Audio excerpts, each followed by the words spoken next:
नमस्कार, स्वागत है आपका कल्टीवेशन चैनल पर। कल्टीवेशन चैनल पर आप लोगों को फसल से जुड़ी सारी जानकारी उपलब्ध कराई जाती है। तो आप लोग इस चैनल को जरूर विजिट करें और आप लोग खेती करने के नए नए तरीके के बारे में जानकारी लें। तो आज हम आप लोगों को कृषि के नए फसल के बारे में जानकारी बताएंगे जो कि इस चैनल पर नया है। आप लोगों को गुगुल की खेती करने के बारे में बताएंगे। आपने जो थंबनेल में देखा है कि करोड़पति बनने वाली फसल, वो सही बात है। आप लोग सही तरीके से इस खेती को करेंगे तो आप लोग जरूर करोड़पति बन सकते हैं। तो इस खेती को करने के लिए आप लोग को पहली चुनाव जलवायु से संबंधित करनी पड़ेगी। इस फसल के लिए आप लोगों को जलवायु उष्णकटिबंधीय जलवायु की आवश्यकता पड़ती है तथा यह फसल लगभग गर्म और शुष्क जलवायु में भी अच्छी उपज दे देती है। लेकिन आप वर्षा वाली क्षेत्रों में अगर इसकी फसल का उत्पादन करते हैं तो आप लोगों को पानी का निकास अच्छी तरह व्यवस्था होनी चाहिए। अगर अच्छी व्यवस्था नहीं होती है तो यह फसल आप लोगों को नुकसान भी दे सकता है। तो जब हम यह चुनाव करते हैं कि वातावरण कैसा होना चाहिए, तो आप लोग यह देख लें कि जहां वर्षा 10 से 90 सेंटीमीटर तक होती है और पानी का जमाव नहीं होता है, पानी का ड्रेनेज सिस्टम मतलब पानी अच्छी तरीके से निकास हो जाना चाहिए, तो ऐसे जगहों का चुनाव करें और वहां का तापमान 40 से 45 डिग्री तापमान तक यह फसल अच्छी उपज दे सकती है। ज़्यादा ठंड में यह फसल बहुत ही ज़्यादा नुकसान उत्पन्न कर सकती है। आप लोगों को ठंड के जगहों में, ठंड वाले जगह जैसे कि हिमाचल प्रदेश या ऐसे कोई भी अन्य राज्य हैं, तो ऐसे जगह पर इस फसल की खेती नहीं हो सकती है। गुगुल की खेती करने के लिए भूमि का चयन यानी मृदा का चयन करना बहुत ही ज़्यादा आवश्यक होता है। यह फसल समस्याग्रस्त भूमि में भी अच्छी उपज दे सकती है, जैसे कि लवणीय मृदा, सूखी रहने वाली मृदा में भी अच्छी तरह से उपज दे सकती है। लेकिन दोमट और बलुई दोमट मिट्टी जिसका पीएच मान 7.5 से लेकर 9 पीएच होता है, तो इसमें इसकी खेती अच्छी तरीके से की जा सकती है, जिसमें कि समुचित जल निकास की व्यवस्था हो और अच्छे तरीके से यह मिट्टी जहाँ की वन कम हो, जंगल कम हो, इस तरीके से आप इसमें अच्छी तरीके से खेती कर सकते हैं। पहाड़ी क्षेत्रों में भी इसकी खेती सुगमता से की जा सकती है। अधिक धूप वाली ढलान भूमि में भी इसका चुनाव किया जा सकता है ताकि आप अच्छी फसल उत्पादन कर सकें। तो आप लोग नई प्रजाति के बारे में बात करेंगे। इसके प्रजाति कुछ ज़्यादा विकसित नहीं है, फिर भी हम आप लोगों को अपने मेहनत से खोज के नई वैरायटी के बारे में बात कर रहे हैं। ऐसा नहीं कि हमने अब बनाया है, तो यह किसी कृषि विश्वविद्यालय के द्वारा डेवलप किया गया है, जैसे कि महिसाक्ष, महानील, पुदोम, कनक, मरुसुधा नामक किस्में, जो कि मरुसुधा जो है यह आप लोगों को अपने लखनऊ यूपी उत्तर प्रदेश से विकसित किया गया है। तो अब हम आप लोगों को गुगुल के प्रवर्धन के बारे में बताएंगे। इसके प्रवर्धन मुख्य रूप से 2 तरह से आप कर सकते हैं, जैसे कि आप बीज के द्वारा और कटिंग, बडिंग, ग्राफ्टिंग के द्वारा भी इसका प्रवर्धन कर सकते हैं। तो हम आप लोगों को पहले बीज द्वारा प्रवर्धन के बारे में बताएंगे। यह प्रवर्धन शुष्क क्षेत्रों में सर्दियों का छोड़कर लगातार बीज बनते रहते हैं। अप्रैल से मई के समय में इसमें बीज की तुलना बहुत ही अच्छी तरीके से की जा सकती है। सितंबर के प्राप्त होने से बीजों की अंकुरण क्षमता ज़्यादा। बीज के द्वारा प्रवर्धन करने के लिए आप लोगों को परिपक्व बीज को अच्छे तरीके से मिट्टी के साथ रगड़ कर धो दीजिए। उसके बाद आप किसी भी केमिकल या जैविक खाद से, जो आपको लास्ट में बताएंगे, उससे आप सीड ट्रीटमेंट कर सकते हैं और सीड ट्रीटमेंट करके आप उसकी बुआई कर सकते हैं। दूसरी विधि आप लोगों को कलम के द्वारा बताया जा सकते हैं।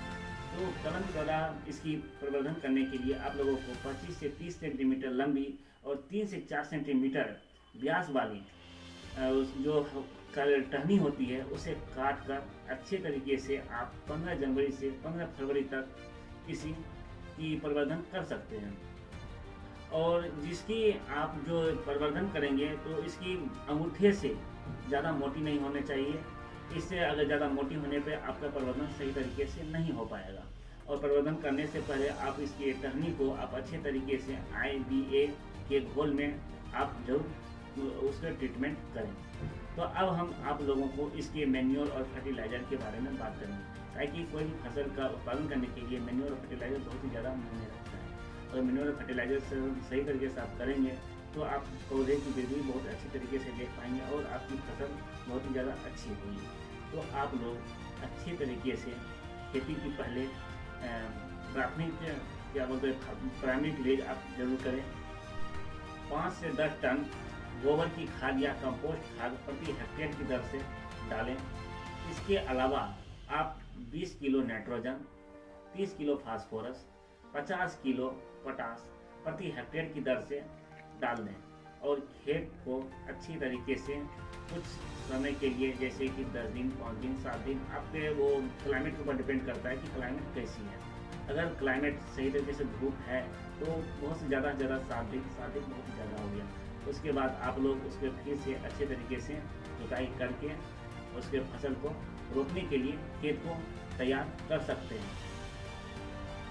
तो आप लोगों ने सही तरीके से रूबुल के कटिंग के द्वारा आप प्रवर्धन करने के लिए अच्छे तरीके से सीख रहे हैं। तो हम आप लोगों को अब इसके ट्रांसप्लांटिंग के बारे में बात करेंगे। तो आपने खेत भी तैयार कर सकते हैं, जिस विधि से हमने आपको पहले बता चुका हूँ। तो अब हम आप लोगों को इसके प्लांट लगाने के बारे में बताएंगे। आप प्लांट लगाने के लिए 60 सेंटीमीटर मतलब 60 गड्ढा गहरा और 60 लंबाई 60 चौड़ाई सेंटीमीटर के आकार के गड्ढे खोद सकते हैं। और यह गड्ढा खोदने के बाद आप 1 सप्ताह तक खुला छोड़ दें, ताकि इसमें सूर्य की गर्मी और खरपतवार पड़े, जिसके कारण कीड़े मकोड़े और जैसे कि फफूंद और जीवाणु जैसे रोग जो कि रोग उत्पन्न कर सकते हैं, ये सब नष्ट हो जाए। तो हम आप लोगों को अब पौधे से पौधे की दूरी और लाइन से लाइन की दूरी के बारे में बताएंगे। गुगल की खेती को लगाने के लिए आप लोग को 2 मीटर की दूरी रखी जाएगी। जैसे कि एक पौधे से दूसरे पौधे की दूरी 2 मीटर होनी चाहिए और लाइन से लाइन की दूरी भी 2 मीटर की ही होनी चाहिए। आप इस प्रकार 1 हेक्टेयर में 2500 से अधिक पौधे लगा सकते हैं, लेकिन आप ज़्यादा पौधे ना लगाएं। ज़्यादा पौधे लगाने के बाद आप वैज्ञानिक विधि का उल्लंघन करेंगे। तो आप लोग सही तरीके से फसलों को लगाएं, जिससे कि आपकी फसल बहुत ही ज़्यादा अच्छी हो सके। तो हम अपने टॉपिक से भटक गए थे। चलो हम बताते हैं कि जैसे आप अगर थैली में ट्रांसप्लांटिंग, जैसे कि आप जैसे आप कटिंग के द्वारा थैली में अगर आप प्रवर्धन किए होंगे, तो आप थैली को गड्ढे में लगाने से पहले आप थैली को फाड़ दें चाकू की सहायता से और प्लांट को अच्छे तरीके से लगा के उसमें मिट्टी ढक दें। उसके बाद अब नई बारी आती है सिंचाई की। हालांकि इसमें सिंचाई की बहुत कम ही आवश्यकता पड़ती है। साल में अगर 2 ही अगर दे दे सिंचाई तो बहुत ही ज़्यादा अच्छी होती है। अगर वर्षा पड़ता है तो उसका भी कोई ज़रूरत नहीं पड़ती है। इसमें वाष्पीकरण बहुत ही ज़्यादा कम होता है, तो इसमें सिंचाई की कोई आवश्यकता नहीं होती। फिर भी अगर सिंचाई की आवश्यकता होती है तो आप लगभग 1 या 2 पानी बहुत ही ज़्यादा है और आपके मतलब सॉइल के ऊपर डिपेंड करता है। अगर सॉइल में ज़्यादा मतलब एब्जॉर्बेशन होता है तो आप उसमें सिंचाई अवश्य करें। तो अब हम यह भी जानते हैं कि इसके वीड कंट्रोल मतलब खरपतवार के नियंत्रण। कोई भी फसल के लिए अगर खरपतवार उग जाते हैं तो उस समय फसल की बर्बादी तय हो जाती है। क्यों कि उसके जो भी पोषक तत्व हैं खरपतवार उसको एब्जॉर्ब कर लेते हैं, जिससे कि फसल की वृद्धि और बढ़वार में बहुत ही ज़्यादा प्रभावित होती है। तो आप समय समय पर निंदाई गुड़ाई करते रहें, ताकि उसमें किसी भी तरह का कोई इफेक्ट ना पड़े। इफेक्ट मतलब जिससे बैड इफेक्ट ना पड़े। और साथ ही साथ इसमें किसी भी तरह का रोग और या कीट का आक्रमण ना हो, क्योंकि खरपतवार से ही बहुत ही तरह के कीट और रोगों का आक्रमण हो जाता है। और कीट और रोगों के आक्रमण से यह बात याद आया कि इसमें रोग और कीट बहुत ही कम लगते हैं, कम या ना के मात्रा के बराबर ही लगते हैं। तो इसमें सबसे ज़्यादा अगर रोग की बात की जाए तो रोग का अभी तक तो इसमें देखा नहीं गया है। फिलहाल अगर इसमें कीट की बात की जाए तो कीट के बारे में बात करें तो कीट में इसमें दीमक बहुत ही ज़्यादा प्रभावित करता है। दीमक के प्रभाव को रोकने के लिए आप इसके लिए 2 किलो नीम की खली अवश्य डालें। दूसरी विधि यह है कि 2 किलो नीम के पत्ते, 2 किलोग्राम धतूरे के पत्ते और 2 किलोग्राम आक के पत्ते को बारीकी से पीसकर 100 लीटर पानी में घोलकर और स्प्रे करें, या गड्ढे से बोने से पहले आप उसमें डाल सकते हैं। सरकार आप लोगों को दीमक के कीटों से आप लोगों की फसल की नुकसान से आप बचा सकते हैं। तो अब दूसरी प्रकोप इसमें कटवा कीट का पड़ता है। कटवा कीट के नियंत्रण के लिए आप जैविक कीटनाशी का उपयोग कर सकते हैं, जैसे कि डॉल्फिन, बायोलैब इत्यादि का उपयोग कर सकते हैं। अगर इससे भी नहीं होता तो क्लोरोथेरिफास नामक कीटनाशक का उपयोग कर सकते हैं, जो कि 2 मिलीलीटर प्रति लीटर के हिसाब से आप छिड़काव कर सकते हैं। या इसके सीड ट्रीटमेंट, जैसे कि आप जिस समय आप प्लांटिंग करते हैं उस समय आप इसके सॉइल ट्रीटमेंट या सीड ट्रीटमेंट दोनों तरीके से आप अच्छे से कर सकते हैं। इससे आपके फसलों में कीटों का प्रभाव नहीं के बराबर होगा। हालांकि इसमें कीट लगता नहीं है, तो पर जब कोई एरिया में अगर इसका प्रकोप पड़ जाता है तो आप इससे सुरक्षित अपनी फसल को रख सकते हैं। तो अब फसल के फाइनल स्टेज पे पहुंचने वाले हैं, जहां से कि हम आप लोगों को करोड़पति बनाने के बारे में वादा किए थे। तो हम आप लोगों को बताना चाहेंगे कि अब जब फसल आपकी सही तरीके से वृद्धि और बढ़वार होती है तो आप लोग 7 वर्ष तक आपको इंतजार करना पड़ेगा। 7 वर्ष के बाद ही आप लोगों को यहाँ से अच्छी खासी इनकम देखने को मिल सकती है। तो 7 या 8 वर्ष से आपके फसल में रेजिन बनना, जैसे कि आप उसमें गोंद टाइप का बनता है, गोंद निकलना स्टार्ट हो जाता है, जिसे गुगुल की संज्ञा दी गई है और इसे गुगुल कहा जाता है। तो आप गुगुल को परंपरागत विधि से निकाला जाता है। इसमें क्या होता है कि तेज चाकू की सहायता से 50 सेंटीमीटर गहरा चौड़ा लगाया जाता है, जिससे कि फसल अच्छी तरीके से रह नहीं पाती, मतलब कि आपकी फसल बाद में सूख सकती है अच्छे तरीके से, वो आप उसका पूरा फसल का आमदनी नहीं ले सकते। जैसे कि आप 1 सीजन या 2 सीजन उसके बाद आपके पौधे सूख सकती है। हम आप लोगों को इस बार नई विधि के बारे में बताएंगे, जिससे कि आप अच्छे तरीके से आप फसल की सुरक्षित रख के उत्पादन कर सकते हैं। नई विधि सॉल्वेट विधि है। इस प्रोसेस से अगर आप गुगुल निकालते हैं तो आपकी प्रत्येक 2 साल में आप गुगुल निकाल सकते हैं और आपका पौधा भी बहुत ही ज़्यादा सुखद और संपन्न रहेगा। सुखद या संपन्न का मतलब यह है कि आपका पौधे में किसी भी तरह की कोई भी नुकसान का सामना न करना पड़ता और प्रत्येक 2 वर्ष में आप अच्छी खासी इनकम अर्जित कर सकते हैं। इसके प्रयोग के लिए बहुत ही ज़्यादा संतोषजनक लैब में निकाला गया और इसका प्रयोग बहुत ही ज़्यादा संतोषजनक पाया गया है। तो आप लोग इस विधि का उपयोग कर सकते हैं। अगर आप लोग चाहते हैं कि इस विधि में किस तरह से इसका निकाला जाएगा तो हम आप लोग कमेंट बॉक्स में कमेंट जरूर करें, ताकि हम इसके लिए आप लोगों को बहुत अच्छे तरीके से स्टेप बाय स्टेप आपको बता देंगे कि और वीडियो में दिखाएंगे किस तरह से इसको निकाला जाएगा।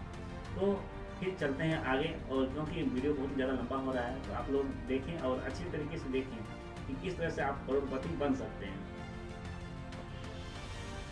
सॉल्वेट विधि से अगर आप गुगुल का निकासी करते हैं, जैसे गुगुल उत्पादन करते हैं, तो आप लोगों को मार्केट भाव बहुत ही ज़्यादा अच्छा मिलेगा। जैसे कि अगर प्रारंभिक विधि से अगर आप करते हैं तो उसमें 300 से 400 रुपये बहुत ही ज़्यादा मिलते हैं प्रत्येक लीटर के लगभग। इसमें आपको 1400 रुपये प्रति लीटर के हिसाब से आपको मार्केट भाव मिल जाता है।